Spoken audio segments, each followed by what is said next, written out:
Hello students, मैं आपका अपना एसबी सर वेक्टर्स के थर्ड लेक्चर में। बाकी के दोनों लेक्चर जिन्होंने नहीं देखे हैं प्लीज आप लेक्चर 1 लेक्चर 2 देख लीजिए, पूरा सीक्वेंस में है। लेक्चर थर्ड समझ में नहीं आएगा। क्लियर है? अच्छा, लेक्चर 1 लेक्चर 2 एक छोटा सा रिकैप लेते हैं। हमने लेक्चर 2 में बातें करी थी डायरेक्शंस की, ठीक है। वेक्टर क्वांटिटी में मैग्नीट्यूड डायरेक्शन दोनों होता है।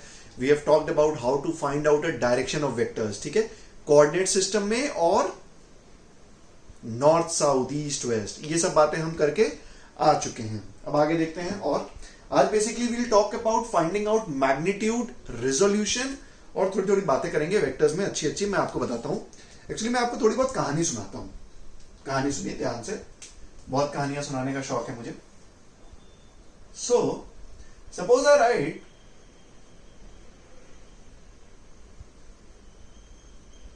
ठीक है, suppose I write r vector is equals to 3i cap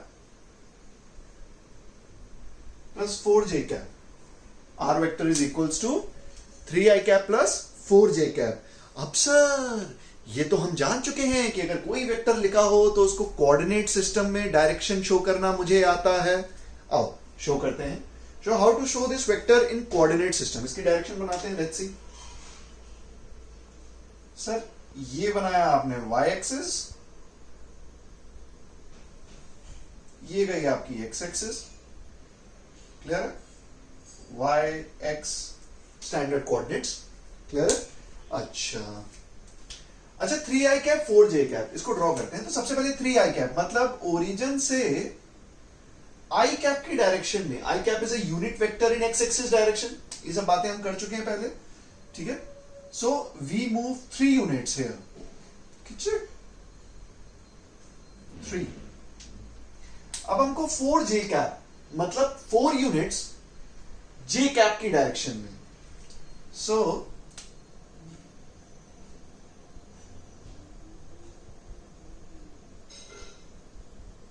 four, बोलो क्लैरिटी एकदम।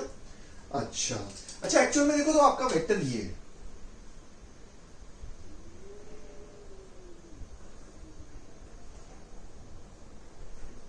बन गया वेक्टर। ये सब बातें हम कर चुके हैं कि सर वेक्टर फॉर्म में लिखा हो तो मुझे वेक्टर ड्रॉ करना आना चाहिए, और अगर वेक्टर ड्रॉ किया हो तो मुझे वेक्टर फॉर्म में लिखना आना चाहिए। वो हम रिजोल्यूशन में भी पढ़ेंगे उसके बाद, ठीक है। डायरेक्शन की हम बातें कर चुके हैं। अच्छा आर वेक्टर बना लिया, बहुत बढ़िया। बात करते हैं आर वेक्टर के मैग्नीट्यूड की। सर ये तो हो गया आर वेक्टर वेक्टर फॉर्मेट में। किसमें? वेक्टर फॉर्मेट में, ठीक है। क्या इसका मैग्नीट्यूड 3 है? नहीं सर, 3 मैग्नीट्यूड तो इस वेक्टर का होता जो आई कैप में है। क्या इसका मैग्नीट्यूड 4 है? नहीं सर, 4 तो इस वेक्टर का मैग्नीट्यूड होता जो जे कैप में है। बट अपना वेक्टर तो ऐसे है बीच में कहीं। सर इसका मैग्नीट्यूड कैसे निकालेंगे? अच्छा सर मुझे ना ट्राइंगल दिख रहा है, और सबसे अच्छी बात है सर कि मैं बचपन से पढ़ता आ रहा हूं ट्राइंगल दिखेगा, पाइथागोरस थ्योरम लगा दूंगा। आओ लगाते हैं। सो ये लेंथ है 3, ठीक है, ये लेंथ है 4, इसकी लेंथ निकालनी है। पाइथागोरस सिमिलरली सब लोग जानते हैं, under root of 4 square plus 3 square. किसी बच्चे को पाइथागोरस थ्योरम में डाउट है प्लीज मैसेज करिए, मैं आपको पर्सनल कॉल करूंगा। क्लियर है? So 4 square plus 3 square. अच्छा इसकी वैल्यू आएगी 5। अब आप ध्यान से देखो 5 क्या है? 5 इस वेक्टर की लेंथ है। इस वेक्टर की लेंथ कितनी है? 5 हो गया। ये इस वेक्टर का मैग्नीट्यूड है। याद कर लेक्चर नंबर 1 क्या बोला था हमने? एरो की जो लेंथ है that gives me the magnitude of vector. Clear है? एरो की length gives me the magnitude of vector. तो आर वेक्टर का मैग्नीट्यूड कितना हुआ? 5। और डिनोट करना तो सर हमें आता है, r vector magnitude is equals to 5. खत्म। So this is the way how we found out magnitude of a vector. So इसको जनरलाइज करते हैं। कोई भी वेक्टर हो आपके सामने, a vector is a I cap plus b j cap, ठीक है। General now A can be negative, B can be negative, A can be positive, B can be positive, कोई खास बात नहीं है। ए नेगेटिव है तो वेक्टर इधर बन जाएगा, पहले आप नेगेटिव आई कैप में आएंगे, दैट इज अदर थिंग। सो इसका मैग्नीट्यूड कैसे निकालेंगे, डायग्रामेटिकली देखते हैं सर।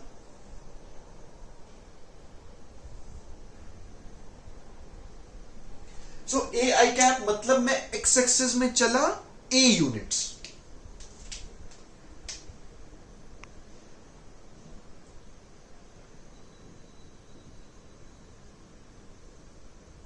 वाई एक्सिस में कितना, बी यूनिट्स। सर इधर ए, वाई एक्सिस में बी, सर यहां से मैं चला बी यूनिट। बोलो क्लियर है, बी यूनिट। एंड वेक्टर क्या आया मेरा,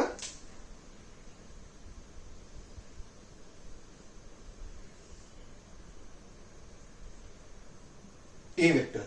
सो अब आप लोग सब लोग जानते हैं ए वेक्टर का मैग्नीट्यूड निकालना है, पाइथागोरस लगा देंगे। ये लेंथ ए है, ये लेंथ बी है, mod of A is under root of A square plus B square. बोलो क्लैरिटी है। कोई भी वेक्टर फॉर्मेट में आपको एक्स वाई एक्सिस में दिया है, जेड एक्सिस की बातें अभी इसके बाद करेंगे, थोड़ा सा उसमें समझना पड़ता है। तो अगर आपको कोई भी vector format A I cap plus B J cap के फॉर्म में दिया है, उसका magnitude of simply under root of A square plus B square. Clear है, उतारो।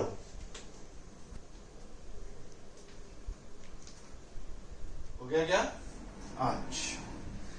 अब और कुछ बातें करते हैं, थोड़ा थोड़ा और आगे देखते हैं। लेट्स से ये तो बात थी अगर I cap plus J cap के फॉर्म में वेक्टर है। सोचो I cap, J cap, K cap तीनों में दे दे। Let's talk about a vector. एक एग्जांपल ले लेते हैं, जैसे अपनी आदत है। Example, let's say R vector is 2i cap plus 3j cap plus 4k cap. ठीक है सर, ये तो आपने तीनों यूनिट डायरेक्शन लेंगी, 2i cap, 3j cap, 4k cap. सो अब वही मैग्नीट्यूड निकालना है। कैसे निकालेंगे, सबसे पहले अपना वही स्टैंडर्ड कोऑर्डिनेट सिस्टम बनाते हैं।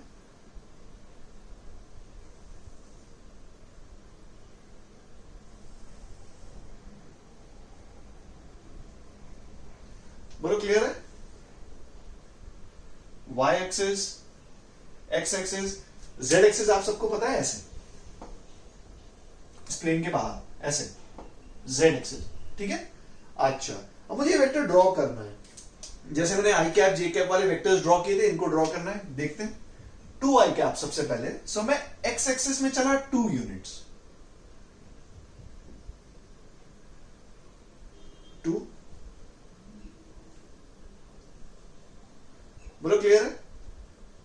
y एक्सिस में कितना, 3 यूनिट्स,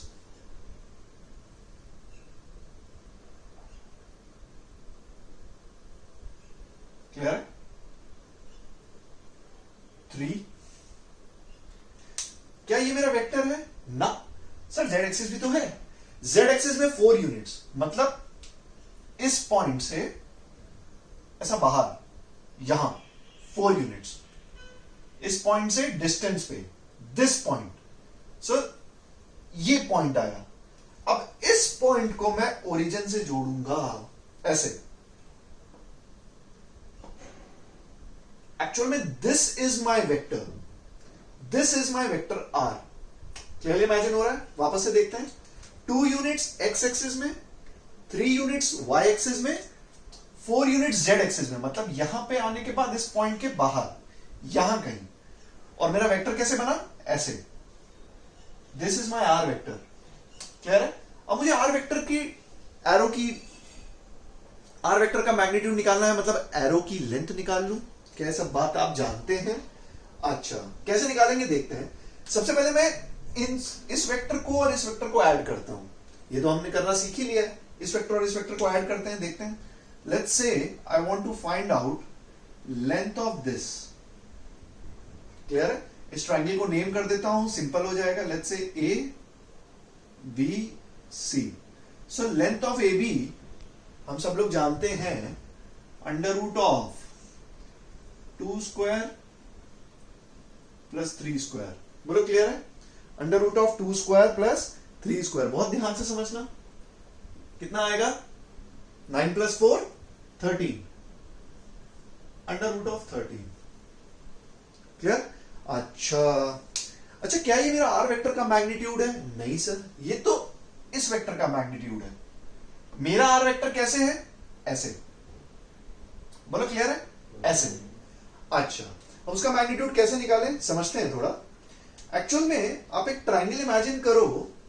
लेट्स से ये मेरा आर वेक्टर का जो पॉइंट है, दिस पॉइंट, इसको मैं कोई नाम दे देता हूं, suppose P. Let's say P point जिसके कोऑर्डिनेट्स हैं 2, 3, 4।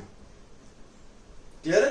पी पॉइंट जिसके कोऑर्डिनेट है 2, 3, 4। अब एक्चुअली में ओरिजिन से पी पॉइंट को कनेक्ट करने वाली लाइन ही मेरी आर वेक्टर है। बोलो क्लियर है? अच्छा, अब आप एक ट्राइंगल इमेजिन करो। ट्राइंगल, इन भी लिख देते हैं, कुछ लोग बुरा मान जाएंगे। इन ट्राइंगल, ठीक है, ये साइन ट्राइंगल का है। अब आप ट्राइंगल इमेजिन करो ए, बी एंड पी। मैं फिर से लिखता हूं, ए, बी, पी। यार फॉर्मूला तो तुझे अभी मैं निकाल के दे दूंगा, मैं तुझे फॉर्मूला भी निकाल के दे दूंगा, कोई खास बात नहीं है। एक्चुअली 3D का ट्राइंगल है, थोड़ा इमेजिन करना पड़ेगा। यार फॉर्मूला तो अभी निकाल के दे दूंगा, फॉर्मूला निकाल के दे दूंगा, अपना काम भी फॉर्मूले से चल जाएगा। बट थोड़ा फील आना चाहिए, समझ में आना चाहिए फॉर्मूला आ कहां से रहा है। अच्छा, तो हमने ट्राइंगल इमेजिन किया ए, बी, पी। अब ये ट्राइंगल कैसा है मैं आपको थोड़ा सा इमेजिन कराता हूं। पी पॉइंट देखो ऐसे है, 4 यूनिट्स बाहर, बी के ऊपर 4 यूनिट्स बाहर, ठीक है। This is my P point, this is my P point. अच्छा, ये पी पॉइंट है और ये मैंने ट्राइंगल बनाया ऐसा, ए, बी एंड पी, ये ट्राइंगल। अच्छा, एक्चुअल में आप देखो तो ये आपको राइट एंगल ट्राइंगल दिखेगा। क्यों? क्योंकि जो बीपी लाइन है that is coming out of the plane, so that is definitely perpendicular to AB। ये जो एंगल है, दिस एंगल इज 90 डिग्री। यार ये लाइन प्लेन के बाहर आ रही है ना, तो ये एंगल 90 डिग्री हो गया। क्या मैं इस ट्राइंगल में भी पाइथागोरस लगा सकता हूं? Yes sir. ध्यान से देख, AB की वैल्यू तूने निकाली है और BP की वैल्यू तुम्हें पता है कितनी, 4। सो क्या मुझे AP की वैल्यू आ जाएगी? अगर मेरी AP की लेंथ आ गई, क्या वही मेरा वेक्टर का मैग्नीट्यूड है? और देखते हैं। So in triangle ABP, AP is equals to under root of AB square plus BP square। बोलो क्लियर है? अब क्या था, बस हो गया, आधी जंग तो तूने जीत ली। वैल्यूज रख दे उठा के। AB की वैल्यू बोल, 13, अंडर रूट का स्क्वायर ले लिया, 13 आ गया, प्लस 4 स्क्वायर। बोलो क्लियर है? This is nothing but magnitude of r vector. This is nothing but magnitude of r vector. अच्छा, इसको थोड़ा सा और, इस 13 को ना मैं ओपन करता हूं। एक्चुअली 13 निकालने के लिए आपने क्या किया, आपने ये किया। सो क्या मैं इसको ऐसे लिख सकता हूं, under root of 2 square plus 3 square plus 4 square लिख सकता हूं। क्लियर है? अब ध्यान से देखो, इसका फॉर्मूला भी बहुत सिमिलर आया जैसा लास्ट केस में आया था। जनरलाइज कर देते हैं। For a vector which is of the format a I cap plus b j cap plus c k cap, magnitude of a is under root of a square plus b square plus c square। यार formula तो निकल ही आता है। असलियत में फॉर्मूले से अपना काम भी चल जाता है, कोई खास बात नहीं है। फॉर्मूला लगाऊंगा डायरेक्ट आंसर पाऊंगा, बट क्या फील आना चाहिए कि फॉर्मूला आया कैसे। ये फॉर्मूला ऐसे आया, थोड़ा 3D का इमेजिनेशन है। 2 मिनट पॉज करके इमेजिन करिए, आपको समझ में आएगा। ये क्लियर है एकदम? ठीक है, हो गया। अच्छा, हमने डायरेक्शन निकालना सीख लिया, मैग्नीट्यूड निकालना सीख लिया, ये निकाला वो निकाला, ये सब बातें कर ली। अब थोड़ी बातें यूनिट वेक्टर्स पे करते हैं। सोचिए जैसे मैं आपको बोलूं A vector is 3i cap plus 4j cap। बोलो क्लियर है? 3i cap plus 4j cap। अच्छा, वेक्टर फॉर्मेट। अच्छा, बनाना तो आपको आता है, ये बना लेते हैं जल्दी से। खिंचाक और खिंचाक। बोलो क्लियर है? ये हो गई y एक्सेस, ये हो गई x axis, 3i cap 4j cap,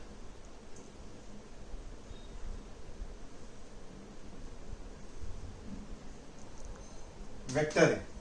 बोलो क्लियर है? सर वेक्टर लिखा, वेक्टर की आपने डायरेक्शन बना ली। अच्छा अच्छा, सोच के देख, अगर मैं आपसे बोलूं, सपोज मैं ऐसे लिखता था कोई vector, let's say R vector में लिखता था सर 3i कैप, और मैं इसको r1 कर लेते हैं, r1, और r2 वेक्टर में लिखता था 4j कैप। बोलो क्लियर है? सो r1 वेक्टर में जब मैं लिखता था 3i कैप, आप सर बोलते थे सर ये तो ये वेक्टर हो गया। फिर मैं आपसे बोलता था इसकी डायरेक्शन कितनी है, आप बोलते थे सर डायरेक्शन ऐसे है एक्स एक्सिस में। मैं आपसे पूछता था इसका यूनिट वेक्टर कितना है, आप बोलते थे सर i कैप। बोलो क्लियर है? ये सब बातें कर चुके। अच्छा, अगर मैं लिखता था r2 वेक्टर 4j कैप, मैं आपसे पूछूं इसका यूनिट वेक्टर, आप बोलते थे सर j कैप। भाई j cap is the unit vector, i cap is the unit vector. अच्छा, अब सर ऐसे वेक्टर लिख दिया, सोच के देख इसका यूनिट वेक्टर क्या होगा? क्या इसका यूनिट वेक्टर i कैप है? ना, i कैप तो ऐसे है। यूनिट वेक्टर आपको क्या बताता है? यूनिट वेक्टर अपने को डायरेक्शन बताता है। क्या बताता है? डायरेक्शन। आई कैप की डायरेक्शन तो ऐसे है, अपना वेक्टर कैसे? ऐसे। क्या इसका यूनिट वेक्टर जे कैप है? जे कैप तो ऐसे है, और अपना वेक्टर ऐसे है। तो इसका यूनिट वेक्टर ना आई कैप है ना जे कैप है, इसका यूनिट वेक्टर बीच में कहीं होगा। होगा कि नहीं होगा? सोच के देख, इसका यूनिट वेक्टर बीच में कहीं होगा। कहां होगा उस पर अपन बात ही नहीं कर रहे, बट बीच में कहीं होगा जो हमको इस वेक्टर की डायरेक्शन देगा। क्लियर है? अच्छा, जब सिंगल वेक्टर्स होते थे, यूनिट वेक्टर्स हमको पता होता था आई cap, J cap, K cap. अब मल्टीपल ऐसे वेक्टर फॉर्मेट में कोई वेक्टर दिया है, तो इसका यूनिट वेक्टर कैसे निकालते हैं मैं आपको बताता हूं। अब क्या करो थोड़ी देर के लिए, अच्छा इसका मैग्नीट्यूड निकालना आता है आपको? सर वो तो आता है, अभी आपने सिखाया। जल्दी से मैग्नीट्यूड बता दो, इसका कितना होगा? So magnitude of A under root of 3 square plus 4 square is equals to 5। बोलो क्लैरिटी है? ये तो अभी हम पढ़ के आए हैं। अच्छा, अब हमको मैग्नीट्यूड से काम नहीं है, हमको चाहिए unit vector. Unit vector which is in the direction of A vector. Clear है? I am interested in finding out unit vector which is in the direction of A vector. तो आप क्या करो, थोड़ी देर के लिए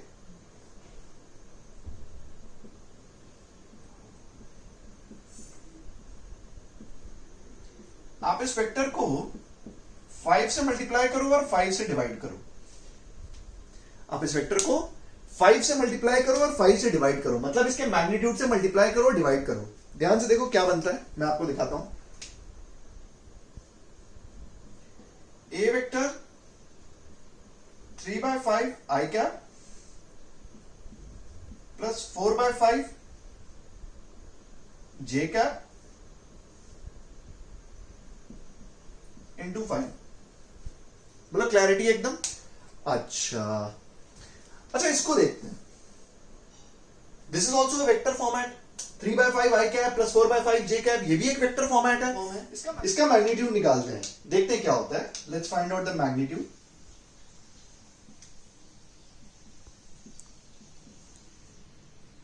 मैग्नीट्यूड निकालना आता है आप सबको, 3/5 स्क्वायर प्लस 4/5 स्क्वायर का अंडर रूट।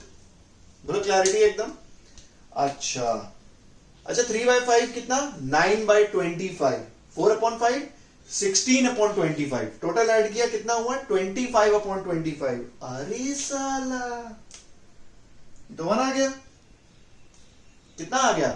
1।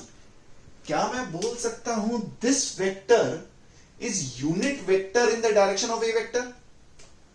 मैग्नीट्यूड बनाया ना यार, मैग्नीट्यूड बनाया। सो मैं बोल सकता हूं this vector is unit vector in A vector direction.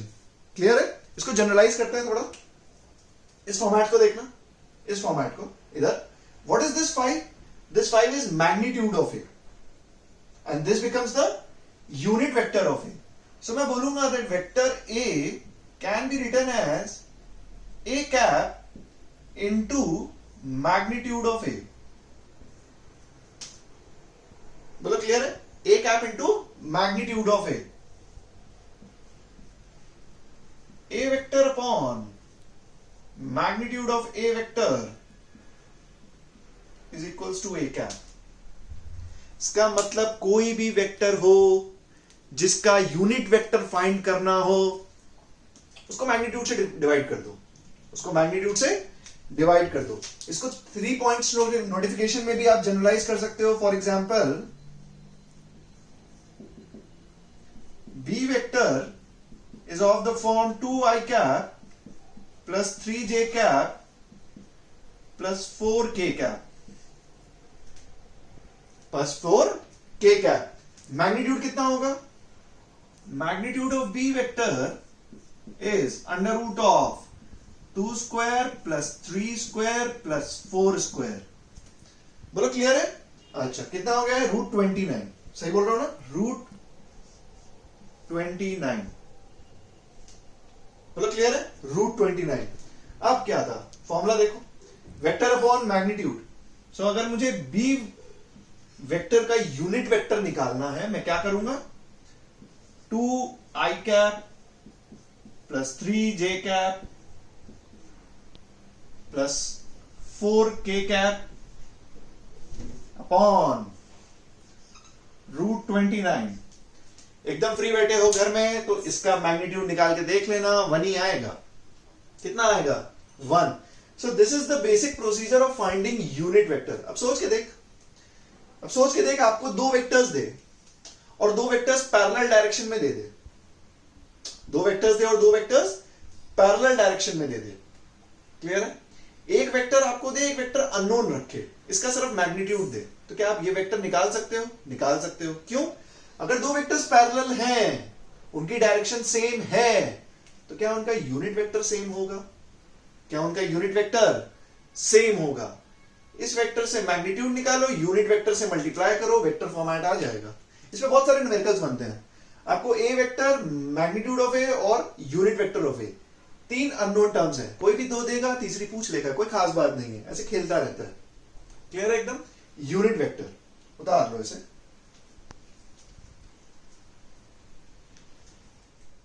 हो गया क्या? Unit vector. अच्छा, आप समझते हैं resolution of vectors. Resolution of vectors basically, अगर आपको वेक्टर फॉर्मेट में कोई वेक्टर दिया है, सो उसको मैं रिजोल्व कैसे करता हूं, देखते हैं, थोड़ा समझते हैं, फील लेते हैं इसकी।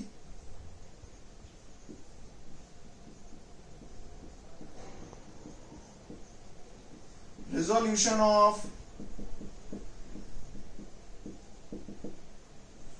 वेक्टर्स। क्लियर है एकदम? अच्छा, फिर भाई कोई एग्जांपल ले लेते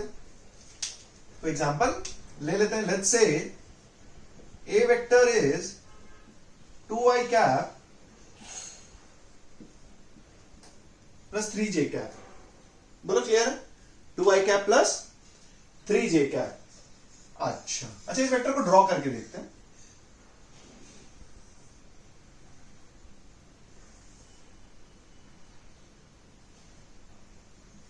y axis, x axis. Sir ये वेक्टर कुछ ऐसे होगा, 2 3 वेक्टर है। बोलो क्लैरिटी एकदम? अब ऐसे इमेजिन करो, आपको 2i कैप 3j कैप ना देके ये सीधे वेक्टर दे दे, ऐसे ये वेक्टर दे दे और आपको वेक्टर फॉर्मेट निकालने को बोले। एक्चुअली फिजिक्स में वेक्टर रिजॉल्व करना हमें आना चाहिए, बहुत ही बेसिक है। बहुत सारे न्यूमेरिकल्स में यूज होता है वेक्टर फॉर्मेट का रिजोल्यूशन। ठीक है, बहुत सारे फॉर्मुलेज में, काइनेमेटिक्स, फ्लूइड मैकेनिक्स 12th में आ जाओगे, भरा पड़ा है पूरा। क्लैरिटी होनी चाहिए, resolution, and you should be able to do it ऐसे।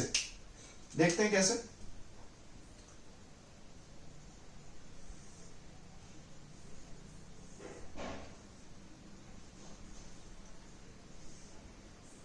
Suppose this is a vector, B vector, magnitude 5, 30 degree पे। बोलो क्लियर है? अब देखो उसने मुझे क्या किया, उसने मुझे एक वेक्टर दिया कि सर बी वेक्टर है जिसकी डायरेक्शन 30 डिग्री एंगल है एक्स वाई एक्सिस से, एक्स एक्सिस से, sorry X axis, Y axis, कोई खास बात नहीं। क्लियर है? सो मैग्नीट्यूड 5 है, एंगल 30। अब इसको रिजॉल्व करना है। बेसिकली मुझे इस वेक्टर को इस फॉर्मेट में लिखना है। सो बहुत सिंपल है। कैसे? थोड़ा सा ट्रिग्नोमेट्री यूज करेंगे, मैथ्स का।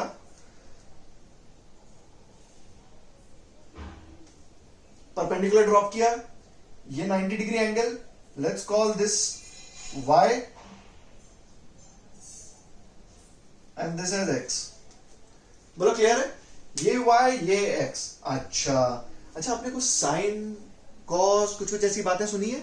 Sine cos tan. अगर मैं आपसे साइन 30 की वैल्यू पूछूं, क्या perpendicular upon hypotenuse?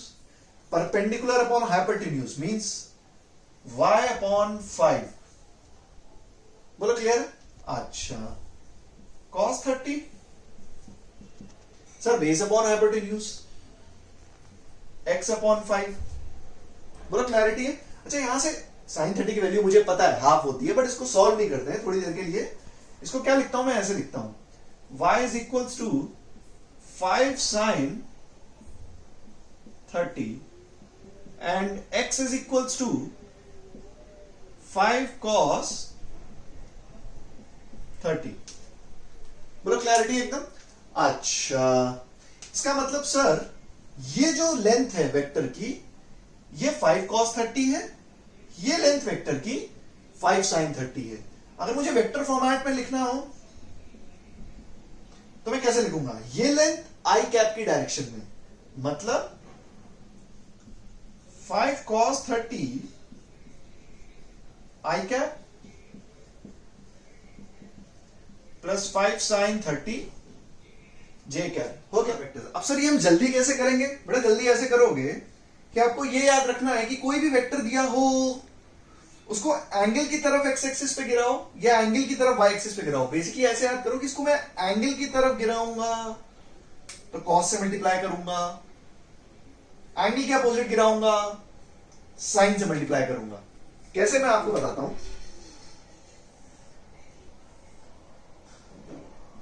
y axis x axis, suppose ये कोई वेक्टर है, लेट्स से a वेक्टर जिसका मैग्नीट्यूड आपको दिया है a, जनरलाइज कर देते हैं। इस बार ये एंगल थीटा दिया है। कौन सा एंगल थीटा दिया है? y एक्सिस के साथ एंगल थीटा दिया है। अच्छा, अब सोच के देखो, ये इस ट्रायंगल का बेस बन जाएगा। This will become the base.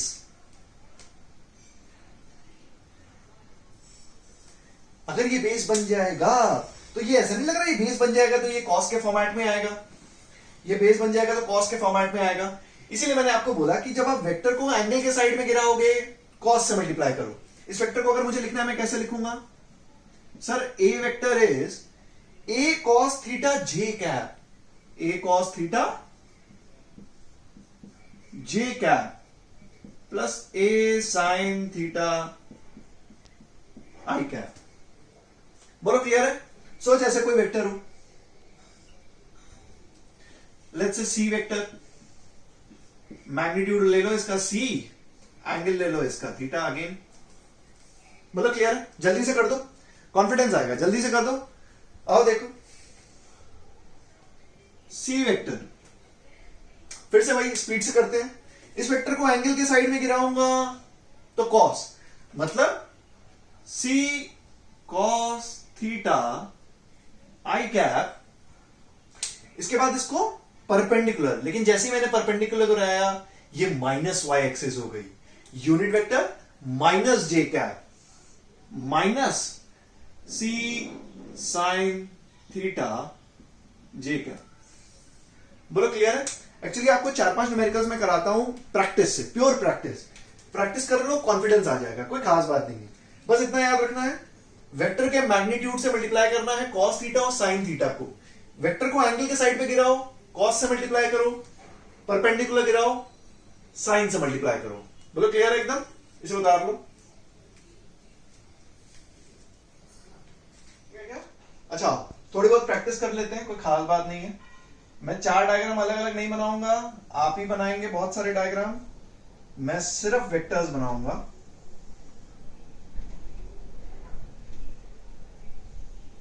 X axis, Y axis. बोलो क्लियर है? अच्छा,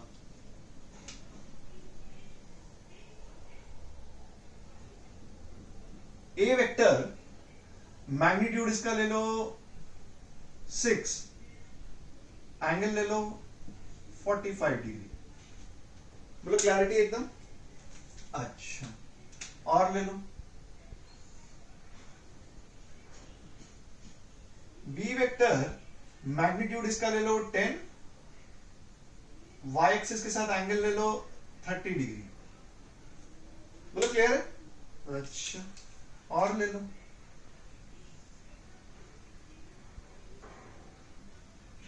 $60 सी वेक्टर, मैग्नीट्यूड 6।